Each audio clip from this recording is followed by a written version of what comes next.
আপনার কল্যাণ হতে পারে যদি আজ থেকে একটি কথা মানেন। রাধা জপ করুন, রাধা রাধা রটতে থাকুন। আপনার বিশেষ জ্ঞান থাকুক বা না থাকুক তাতে কিছু যায় আসে না। আপনি যা করছেন তা হয়তো একদিনে ছাড়তে পারবেন না। আমরা বলছি না এটা ছাড়ো ওটা ছাড়ো তারপর নাম ধরো, না, যা ছাড়তে পারছেন না তার মাঝেই রাধা নাম ধরুন।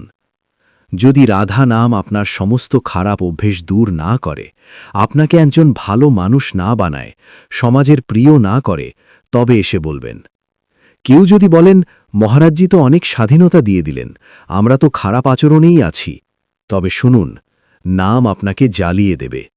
আপনি যদি নাম জপ করতে করতে ভুল কাজ করেন, তবে সেই নাম আপনার হৃদয়কে এমনভাবে জ্বালিয়ে দেবে, এমন অশান্তি দেবে, যে আপনি নিজেই কানে হাত দিয়ে বলবেন, প্রভু, আর করব না, আমাকে ক্ষমা করুন। কোনো আলাদা উপদেশ লাগবে না, নাম জপ নিজেই আপনাকে ঠিক করে দেবে। একবার করে দেখুন, সব কাজ নামই করে দেয়। সব জ্ঞান, সব বৈরাগ্য, সব ভক্তি নাম থেকেই উদয় হয়। আমাদের জীবনে যদি কোনো অভাব থাকে, তবে তা ভগবানের ভজনের অভাব।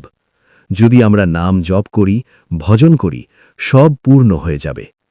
এই লোকেও পরলোকেও আপনি পরম সুখী হবেন, সব সুখ লাভ করবেন। আর এর জন্য কোনো অর্থও লাগে না।